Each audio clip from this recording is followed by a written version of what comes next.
Oi, pessoal, tudo bem? Começa agora mais um Interfarma na Baio. Eu sou Natália Cuminali, jornalista especializada em saúde, também sou fundadora do Futuro da Saúde. E eu estou aqui hoje a convite da Interfarma para a gente debater o valor da inovação, qual que é o papel da indústria farmacêutica quando a gente fala de inovação. E a gente está fazendo isso aqui na Baio, que é uma das principais, a maior feira de inovação quando a gente olha para o mundo. E quem está aqui comigo é a Daniela Marreco, que é a secretária executiva da CEMED. Seja muito bem-vinda, tudo bem? Tudo bem, obrigada, Natália. Muito bom. Eu quero começar com uma pergunta geral, que está muito dentro da nossa pauta aqui hoje, que é o valor da inovação. Como que você vê? Qual que é o valor da inovação, Daniela? A inovação, eu não tenho dúvida alguma de que a inovação é um motor, é um fomento para o desenvolvimento econômico dos países. Então, a inovação é um dos aspectos, quando a gente fala de economias desenvolvidas, de países desenvolvidos, com certeza a inovação é um dos aspectos desse desenvolvimento, porque a inovação ela gera melhorias nos índices em saúde, ela gera melhorias nos índices de desenvolvimento econômico. Então, para mim, a inovação é um dos pilares do desenvolvimento da economia dos países, trazendo importantes resultados em saúde também. Eu assisti hoje a tua apresentação, né, no Summit que a gente teve voltado para o público brasileiro, e você trouxe na sua apresentação, né, até anotei aqui, você fala que a inovação ela depende da tríplice hélice, considerando o governo, academia e indústria. A minha pergunta agora é qual que é a tua avaliação sobre o nosso grau de desenvolvimento considerando esses três fatores? A gente ainda precisa aumentar a interface, aumentar a interação entre esses três entes, academia, governo e indústria. Governo e indústria, eles têm sim uma interação muito maior, mas a gente ainda vê a academia muito apartada das questões industriais e da aplicação da sua pesquisa. Então, a academia ainda está fazendo muita pesquisa básica, que não é uma pesquisa que vai gerar um resultado, que vai gerar uma melhoria de um processo, que vai gerar um novo produto para ser utilizado pela população. A pesquisa básica é sim essencial, ela precisa ser feita, mas essa interface da academia com a indústria e com o apoio do governo para gerar pesquisa aplicada, que no final das contas vai representar melhorias nos níveis de saúde da população, a gente ainda precisa avançar bastante. Então, essa interação é crucial para a gente alcançar a inovação e alcançar esse desenvolvimento que é o impacto da inovação. Exatamente. A gente vê agora que estão começando a surgir, por exemplo, nos cursos de farmácia, uma matéria de regulação, que isso faz com que a academia já veja, desde o início em que os estudantes estão ali fazendo seus cursos de graduação, que existe uma agência regulatória, que se ele for fazer uma pesquisa é importante seguir os guias da regulação desde o início, porque senão quando ele chegar lá no final do projeto dele, que ele tiver um resultado, ele vai precisar voltar do início para seguir as regras de regulação para aquele produto vir a ser registrado pela agência ou a virar um estudo clínico aprovado pela agência também. Então, é importante que desde a academia, desde os cursos de graduação, esse conhecimento seja levado. E isso é a interface que o governo pode fazer com a academia e, por sua vez, a indústria também buscar a academia como parceiro no desenvolvimento dos seus produtos. Então, vamos continuar nesse tópico academia, né, como pilar importante para o desenvolvimento. Além desse olhar, né, que você trouxe para já estar dentro do currículo do estudante, para ele olhar para a regulação e entender todo esse ecossistema do desenvolvimento, para onde mais que a gente pode crescer? Também voltando para a tua apresentação, né? Hoje você mostrou ali um ranking de onde que o Brasil está quando a gente olha para o mundo e o quanto que a gente ainda pode melhorar. Como que a gente ainda pode melhorar? A gente, no Brasil, acho que a gente ainda não tem muita cultura de pesquisadores trabalhando nas indústrias, de formação de pesquisadores, né? E isso, quando a gente compara os dados do Brasil com de outros países mais desenvolvidos, a gente vê como o Brasil ainda está aquém nessas questões que envolvem os pesquisadores. E a própria qualificação das nossas universidades, né? Nós temos, sim, excelentes universidades no Brasil, mas quando a gente faz uma comparação com as universidades de outros países, o que a gente vê é que, considerando um dos rankings que é bastante utilizado em comparação de universidades mundialmente, que é o ranking do Reino Unido, da QS World University, ele mostra que a gente só tem uma universidade, a Universidade de São Paulo, a USP, no ranking das 100 melhores universidades do mundo.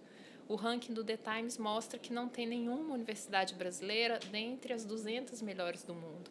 Então, a gente percebe que a gente ainda precisa crescer em qualidade das nossas universidades e também no que eu coloquei antes, que é essa interface da universidade com a indústria e como que isso acontece. A indústria procurando, a indústria contratando pesquisadores que estão nas universidades. A gente ainda vê muito, isso foi falado bastante aqui no evento também, muitos pesquisadores brasileiros acabam saindo do país para fazer suas pesquisas.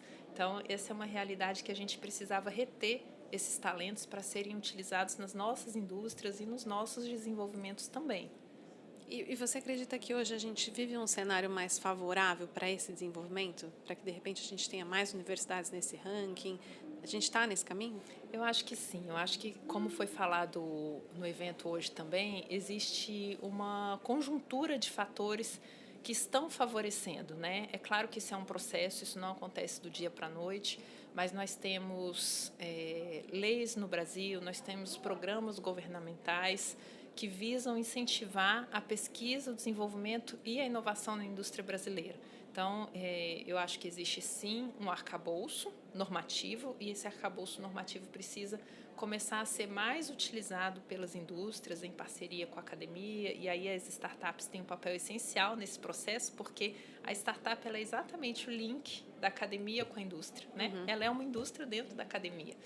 Então, eu acho que a gente tem começado a ver um crescimento importante das startups nessa área farmacêutica, falando da área farmacêutica. Em outras áreas, talvez as startups já estejam mais avançadas, para que elas possam fazer esse link e levar os aspectos regulatórios entre a academia e entre a indústria, para que as nossas universidades comecem a produzir inovações que vão ser aplicáveis à vida da pessoa. Perfeito. Das pessoas, né, da população de um modo geral. E olhando para a Anvisa dentro desse cenário, né, o quanto a agência tem mudado também para se adaptar a esse espaço de desenvolvimento e esse ambiente mais favorável à inovação? A Anvisa mais recentemente adotou algumas iniciativas importantes, então começou a enxergar a importância das startups com iniciativas de vamos acompanhar as startups. A gente infelizmente não tem recursos humanos suficientes para acompanhar todas, porque seria muito importante se a gente pudesse dar a mão, né? Eu falo muito isso até das empresas públicas, a gente precisa dar a mão e ajudar, porque o objetivo é comum, o objetivo é trazer produtos com qualidade, com segurança e eficácia para a população. Então, a mesma coisa para as startups, o ideal seria a gente conseguir acompanhar todas e acompanhar o desenvolvimento de todas, mas estamos fazendo editais para selecionar alguns projetos que cumpram os critérios que foram colocados ali nos editais, para que a gente possa, pelo menos, ter uma parcela dessas startups sendo acompanhadas e esperando que elas também façam a disseminação desse conhecimento regulatório que vai ser gerado para que outras startups possam utilizar e também conseguir trilhar esse caminho até ter seus produtos registrados. E agora, mudando bastante de assunto, você está à frente da CEMED, né? Eu queria te ouvir agora um pouco sobre os próximos passos, olhando para o contexto da CEMED.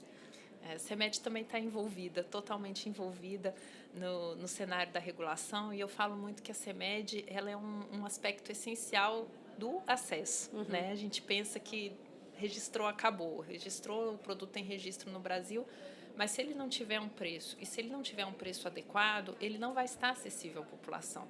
Seja porque aquele preço não vai viabilizar que a indústria traga o produto para o Brasil, ou seja porque aquele preço é um preço impeditivo para a aquisição, né? Falando de Sistema Único de Saúde, falando da saúde suplementar, ou mesmo falando da venda no varejo, né? Porque as pessoas não vão conseguir pagar por aquele produto. Então, a CEMED ela tem um papel muito importante no acesso da população aos medicamentos. E aí a gente está fazendo um trabalho agora que é o planejamento estratégico do Comitê Técnico Executivo da CEMED. Nossa intenção é atualizar o arcabouço normativo da CEMED. A gente sabe que são diversas normas, não é só a norma principal, que é a Resolução 2, que traz as regras de precificação, que precisa ser atualizada. Existem outras normas também que precisam ser trabalhadas, e aí por isso a gente fez um planejamento estratégico com o objetivo de trabalhar diversos temas ao mesmo tempo e conseguir fazer essa entrega importante de atualização do arcabouço normativo da CEMED.